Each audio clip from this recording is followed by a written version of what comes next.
शेतकरी पुरस्कार सोहळ्यासाठी या ठिकाणी उपस्थित असलेले आपल्या बाजार समितीचे सभापती आदरणीय गणेश पाटील, जिल्हा परिषद सदस्य पदम बापू, आपल्या तालुक्याचे व्हिडिओ आदरणीय मुंडे साहेब, आमचे मालकर बंधू, आमचे मालकर भाऊ, आपले कृषी अधिकारी रमेश शेठ बापना, सर्व सन्माननीय अधिकारी, समाधान भाऊ मालकर आणि त्यांचे तिघही बंधू, संपूर्ण मालकर परिवार आणि ह्या सगळ्यांचं कौतुक पाहण्यासाठी असलेल्या आमच्या मातोश्री, आजी साहेब, आई साहेब, उपस्थित सर्व बांधवांनो आणि मित्रांनो, मी पहिल्यांदा आपल्या सगळ्यांच्या वतीने आदरणीय समाधान भाऊ आणि त्यांच्या तिघही बांधवांचं, खास करून तिघांच्याही धर्मपत्नी आणि आमच्या आई साहेबांचं मनापासून अभिनंदन करतो, त्यांना मनापासून शुभेच्छा देतो। त्यांनी आज जो समाधान भाऊंनी आदर्श शेतकऱ्याचा पुरस्कार या ठिकाणी प्राप्त केला, त्याच्यासाठी एकट्या समाधान भाऊंचं कर्तृत्व नाही तर अख्ख्या परिवाराचं साथ त्यांच्या मागे होती आणि म्हणूनच आज त्यांना आदर्श शेतकरी पुरस्कार या ठिकाणी मिळतोय। त्याच्यामुळे नुसत्या एकट्या समाधान भाऊंचं नाही तर तिघही बांधवांचे, त्यांच्या संपूर्ण कुटुंबाचं मी मनापासून अभिनंदन करतो। बांधवांनो, ही आज खऱ्या अर्थाने काळाची गरज आहे। मी देखील जास्त भाषण लांबवणार नाही, पण आज मी राज्याच्या कांदा धोरणाच्या समितीवर मी एक सदस्य आहे आणि कालच परवा आमची एक मुख्यमंत्री महोदयांच्या अध्यक्षतेखाली एक बैठक झाली आणि त्या बैठकीमध्ये लक्षात आलं की पूर्ण राज्याची कांद्याची काय परिस्थिती आहे। कधी अचानक कांदा महाग होतो, कधी अचानक कांदा रोडावर फेकावा लागतो।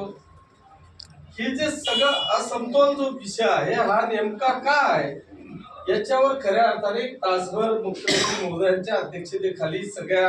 कांदा ह्या विषयावर तज्ञ लोकांच्या मार्गदर्शनाखाली अनेक मंत्री त्या विषयामध्ये आहेत, भुजबळ साहेब आहेत, दादा भुसे साहेब आहेत,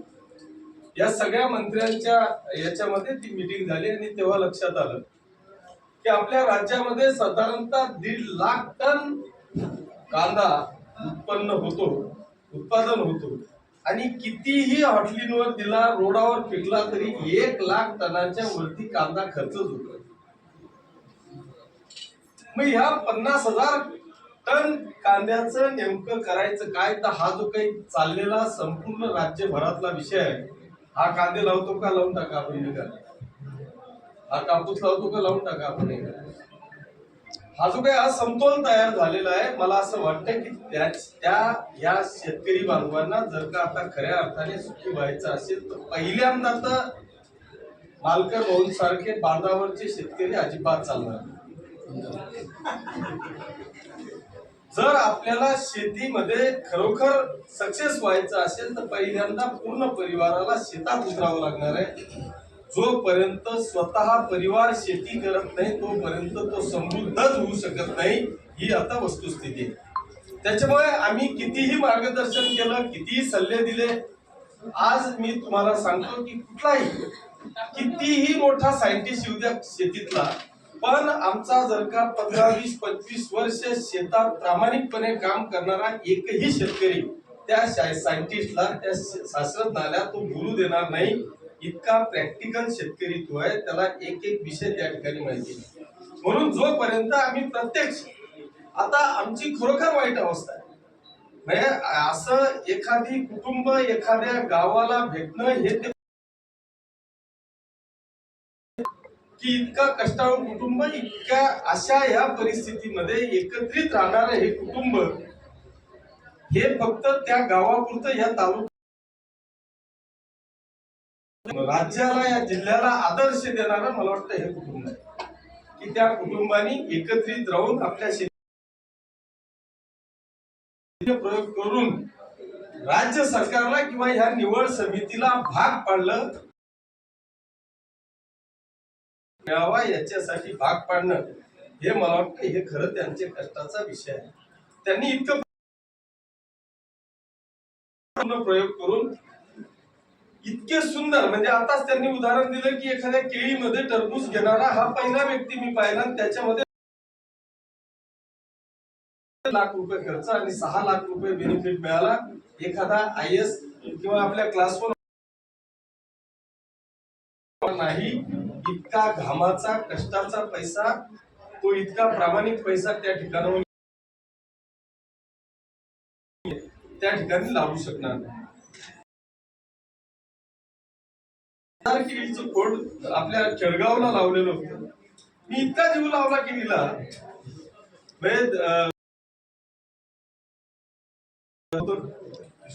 टिश्यू कल्चरचं जैनचं रोग होतं त्याला, म्हणजे माझ्या डोक्यात असं होतं की आपणही एक्सपोर्टचा स्पेशल सुपरवायझर शेंदुर्लीची का पौरचा कुठला तरी व्यक्ती होता, त्यांनी जसं जसं सांगितलं सगळं करत गेलो. पहिल्या दिवशी मला वाटतं काहीतरी 10-12 क्विंटल पिकलेले झालं, काहीतरी 8 दिवस आधी ते काढले आणि सांगितलं 15 दिवस आपल्याला सगळ्यांना थांबवलं. 40 ते 50 लाख रुपये मला त्या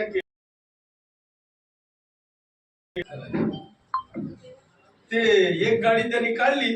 आणि 2-3 दिवसात असं वादळ आलं की ज्या 10-11 महिने तिला सांभाळली, तो रात्री 10 वाजता त्याच केळीमध्ये भर पावसात रडत बसलेला. त्याने जीव लावला.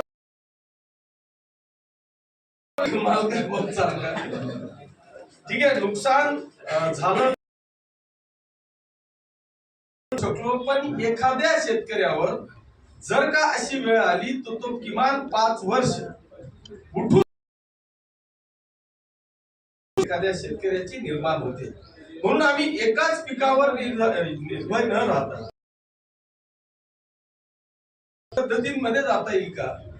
नुसत्याच शेतीवर डिपेंड न राहता त्याच्यावर आधारित असलेले वेगवेगळे व्यवसाय आपल्याला करता येतील का,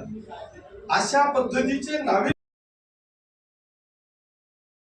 जास्तीचं उत्पन्न आपल्याला काढता येईल का, या सगळ्या गोष्टी जोपर्यंत आम्ही करत नाही तोपर्यंत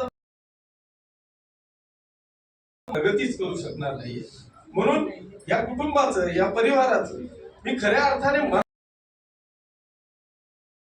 माझ्या भाषणांमध्ये सांगायचो की शेतीमध्ये जर माळी समाजाचं कुटुंब असावं की ज्याचा आदर्श घेऊन आम्ही सगळेजण एक चांगल्या पद्धतीची शेती करू शकू. आणि हे त्यांना लाभलेली ही संत सावता महाराजांचा या परिवारामध्ये, या समाजामध्ये लाभलेला एक संत की ज्यांनी शेतीमध्ये कष्ट करत असताना शेती जोपासली आणि त्याच्यातून त्यांनी जी प्रगती केली, त्याच हा समाज आतापर्यंत पुढे चाललेला आहे. तुमचं खरोखर मनापासून अभिनंदन आणि कौतुक करत असताना मला खरोखर अभिमान वाटतो की आज या पाचोरा आणि भडगाव मतदारसंघामध्ये आम्ही जे पूर्वपार पाहत आलो होतो, नंतर विश्वास साहेबांना, विश्वास भाऊंना, सुभाष भाऊंना करणारी ही देखील मंडळी होती. परंतु शेठ आता जो दिशाहीन झालेला तरुण दिसतो की ज्याला सगळं काही आहे पण तो करायला तयार नाही, असे अनेक गावांमध्ये म्हणण्यापेक्षा प्रत्येक गावामध्ये 10, 20, 25 तरुण मुलं त्याची बापाची इच्छा आहे की यांनी काम करावं, पण तो इतका दिशाहीन झालाय की तो बाहेर कुठेतरी काम लक्ष लागत नाही. आणि दुसऱ्या बाजूला अनेक तरुण आपल्या पाचोरा भडगाव मतदारसंघामध्ये मला असे दिसतात मालकरांसारखे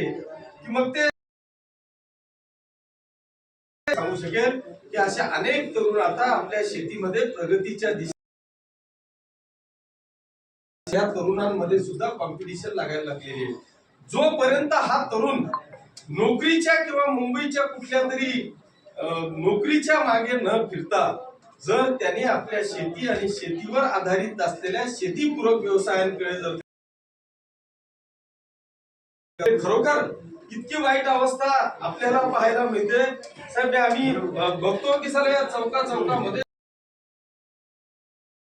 ज्याला कोणीच विचारत नाही तो एखादी जुनाट मोटरसायकल घेतो, त्या मुलींना तो चक्कर मध्ये घेतो आणि त्याच्या जो काहीच नसताना ती बाजूला हा शेती काम करणारा लाख रुपये कमवतोय, फक्त तो हे अशी परिस्थिती आपल्याला पाहायला मिळते. आणि म्हणून ह्या सगळ्या गोष्टींवर मी तर हे सगळ्यांनी होय मी शेतीच करेल आणि शेतकऱ्याचीच मुलगी करेल, आणि त्यांनी सुद्धा विचार केला पाहिजे की होय मी माझी मुलगी शेतकऱ्यालाच दिली. आणि इतके चांगले दिवस तुम्हाला अनेक तरुण मी पाहिले की तो फक्त कुठतरी वॉचमॅनची नोकरी, MSF FIMSF कुठतरी नोकरी करतो, 15-20 हजार रुपये पगार घेतो, नोकरी झाली, वर्षभरात पोरीला घेऊन घरी येतो, दुसऱ्या वर्षी फार घेतो. आणि हे सगळं जे काय आपण चित्र पाहतोय, आणि टेम्पररी सोल्युशन पाहायचं का परमनंट सोल्युशन पाहायचं, आता हा पण विचार आपल्याला सगळ्यांना करणं हे मला वाटतं अत्यंत गरजेचं आहे. या सगळ्या गोष्टींना आपण विचारपूर्वक आपण हे या ठिकाणी केलं पाहिजे. शेती ह्या विषयावर आधारित राहून आपण एक चांगलं काम, चांगला आदर्श, नवीन शेत पद्धती पाहिजे. अनेक शेतकऱ्यांनी, मी तर कृषी अधिकारी साहेबांना सांगेल की आपण खरोखर हे जे तरुण आहेत, तो आपला बांबूरचा आता मयूरवान चांगली शेती करतो, हे तुम्ही चांगली करतात. आपले राजुरीचे ज्ञानेश्वर भाऊ, राहुल एकदम चांगली शेती करणारे आता अनेक तरुण आपल्याला या ठिकाणी पाहायला मिळतात. खरोखर आम्ही त्याच्यासाठीच आम्ही असं ठरवलं होतं की आपण आता कृषी कार्यालयात आपण हे कृषी मेळावे न घेता तो यांच्यासारख्या शेतांमध्ये नाविन्यपूर्ण प्रयोग जे करतात, अशा या शेतकऱ्यांच्या शेतामध्ये आपण चांगले कृषी प्रदर्शन ठेवून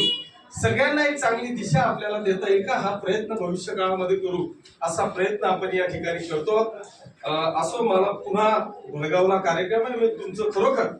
तुमचं आणि तुमच्या तिघही त्रिमूर्ती बांधवांचं